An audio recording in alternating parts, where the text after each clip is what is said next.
Hello and welcome to my channel. So for today, for this video, we are trying to put together this design, which is C2C, corner to corner, JAYG, join as you go, where we put together 4 squares, 4 blocks of different colors with a contrasting pattern in the middle. And here in the middle we have the corners turned in, giving the illusion of a 5th block on top of the first 4. So we are using here Lion brand yarn. Let me bring up one of them.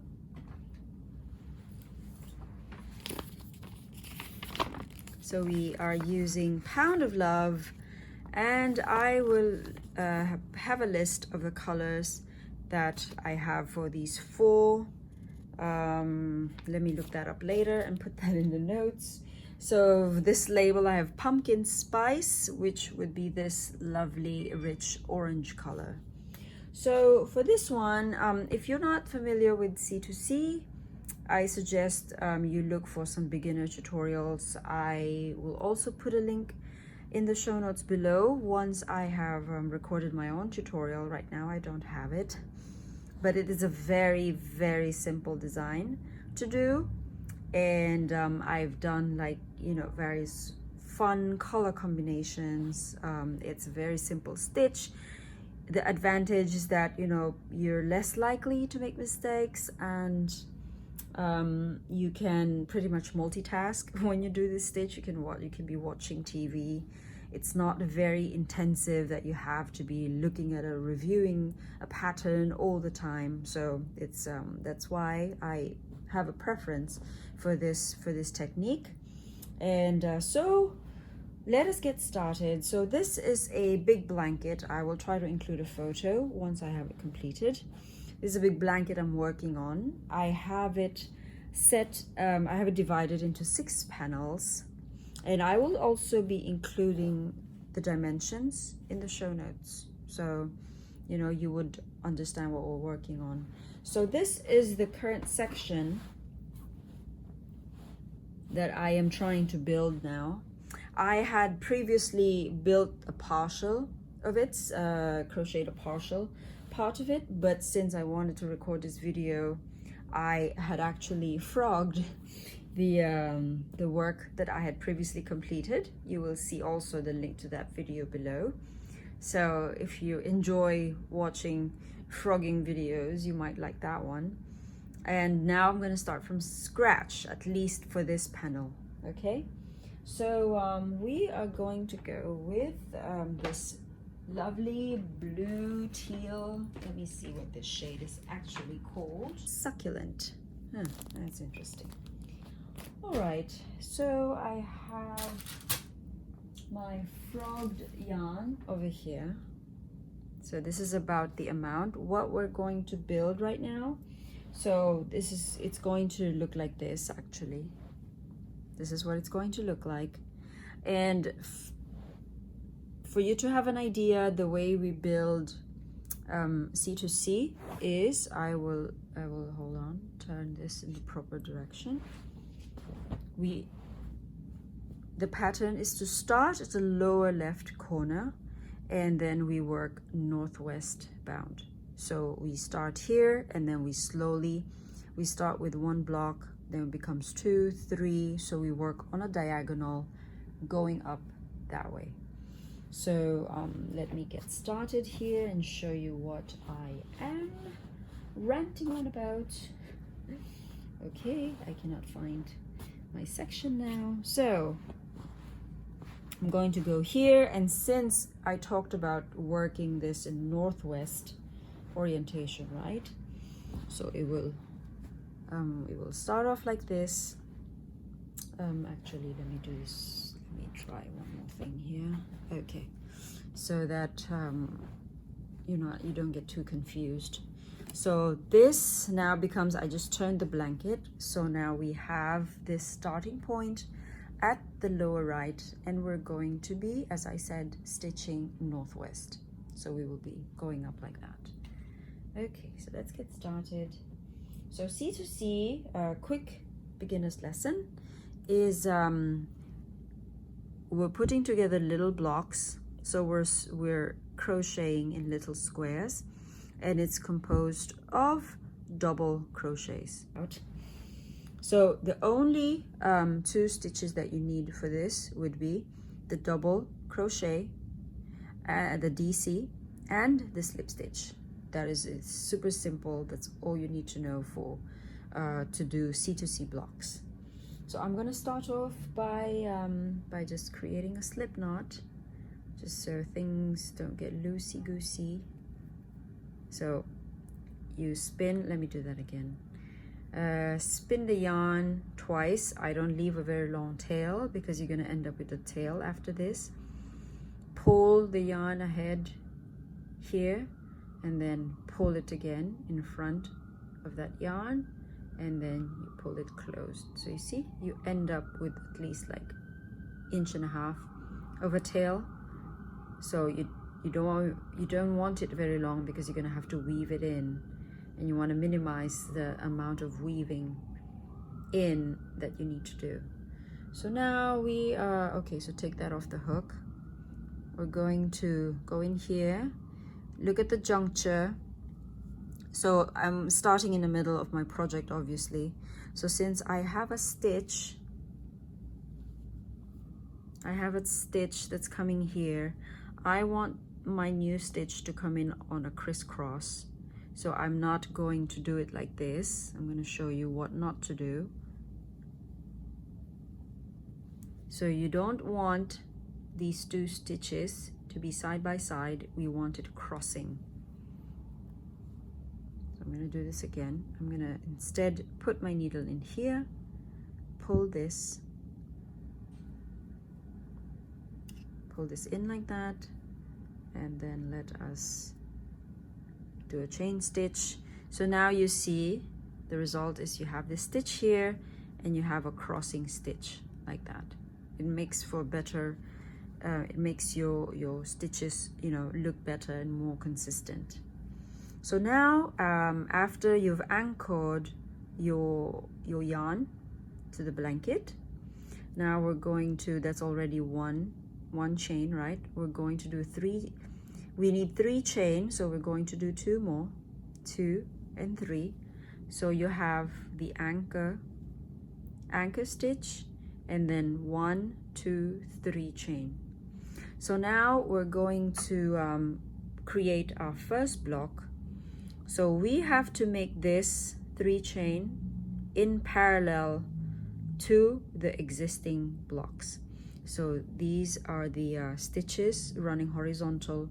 We want this to be horizontal as well, and you will see why we need to do that. So once you figure out this is the horizontal, and I'll show you just the opposite, right? If we do it on this side, so we're working off of this corner. So if you align it along this corner, it will be parallel. They're all horizontal. Whereas if you align it on this corner, right, you will be perpendicular, where this is horizontal and these are vertical. You don't want to do that. You want to go with the parallel. We're going to anchor it to the parallel. So now, again, we take this, and then we will use slip stitch to now attach it, and then insert. So you see these set of 3 DC, right? There's a gap. So this is one block, this is another block. There's a gap in between. That is where you will attach. So we're gonna insert the hook over here. You remember the tail, you're holding it by your finger, and then you're gonna pull the yarn through, and then pull it again, and this is a slip stitch to attach that. Okay, next, after we've done this, now we're going to do another chain 3. We're going to do the DCs now. So this is our first DC, and then we're going to turn the work around, right? And then you see where the tail is attached there. This is to save you the trouble of weaving in later. So now what you need to do is, you still have a bit of tail here, so tuck it in by holding it backwards like that, hold it down with your finger. Now we're going to do 3 DCs to form our first block. So first DC, yarn over hook, and then we're going to insert this around the post that we've created. So we're only inserting this around the blue yarn, okay? So I did yarn over hook, I pulled it through. Now we're going to pull through 2, yarn over hook, pull through another 2. So that is our first DC, and that is our second post for the block. And now you see that the yarn is neatly tucked away, and it saves you the trouble of weaving later. So now we have 2, we need to do 2 more posts. So we're going to do another DC, double crochet. So yarn over hook, put that through, pull that yarn, so you have 3 on your hook, pull yarn over hook and pull through 2, yarn over hook and pull through 2. So that is your third post. Again, for our last one, yarn over, pull the yarn through, just covering the blue, and then we're going, so we have now 3 stitches on the hook. We're going to pull the yarn through 2, yarn over, pull through the last 2. So now we have our first C2C block for this section. So if you compare here, this is the end result that we're looking for. We're looking for alternating blocks, and we've just built the first one. So now what happens? So if you recall, I started this in a corner, right? So you have these 2 edges. We've done this here. So the next step is for you to now attach it to the next gap here. So you see that we have, it's going to be the same pattern all throughout. You have 1, 2, 3 DC and this chain 3.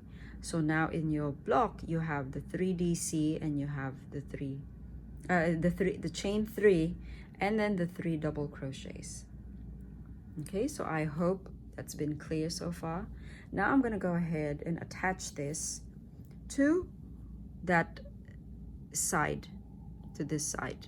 Okay, so all you do is look for the gap, right? So this is your first block, this is your other block. It should be very, very pronounced where your gap is, that you're not accidentally putting it in the middle of the block.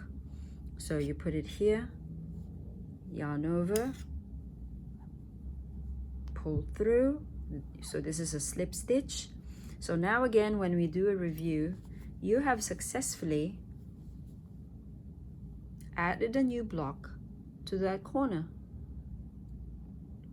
So this is what we're talking about, the first one. So to give you perspective of what we're trying to do, just as an example. So this is our corner. This is the block that we just created. Now you're going to create 2. So you're growing your triangle diagonally. So now you've done this one. We're going to do these 2 next, okay? So how do we do that? So now I have attached it, right? So you have, let's just give you a clearer view. You have this block now attached to your corner. Next, since your yarn is here, we are going to build in that direction. So how do we do that? We chain 3. So we just slip stitched in that gap, if you remember. 1, 2, 3. Right? And then what do we do with this 3? How do we build the next block? You then look for the next gap, which is, you know, this is one block, this is another block, you have this giant gap here. We do another slip stitch, and then, so that's what it looks like, right? You just laid the foundation for that next one. Well, how do we start building the blocks? So if you remember, we start with chain 3, 2, 3, and now that becomes our first post, and then we're going to fill this gap in with 3 double crochets. So now we're going to do that. Yarn over, pull yarn through, pull yarn through 2, yarn over and pull yarn through 2, twice more, and 1 more. So now to review, make sure that you always end up with 4 posts in your block. You have the chain 3, the DC, the DC, the last DC. 1, 2, 3, 4. Now, well, what happens here? We are going to attach it now to this standing one. So you know that you've done it correctly when you see this gap between the first 3 chain and the next post. So you're just going to do a slip stitch, attach it there, and now you have 2 blocks that are attached. And then we're going to do the next one to show you the finished row on the diagonal. So again, we start with chain 3, then we build our here we build our DC, 3 of them, 1, 2, 3, and then you always have to anchor your block. Always has to be anchored to 2 locations. So now we're going to find the next gap, do the slip stitch there, and you're done with the second row. So to summarize, check your work. It should look like this. We started at this corner, we built 1 block first, and then we built this block next, and then we built this block third. And then how do you further check if you did the work correctly? So here you see the posts are horizontal. In the block above, your posts are vertical, and then on the block above, your posts are horizontal again. It's always alternating. If your blocks are all horizontal this way, you have done something wrong, and it's not going to end up, you know, looking as pretty as it should be.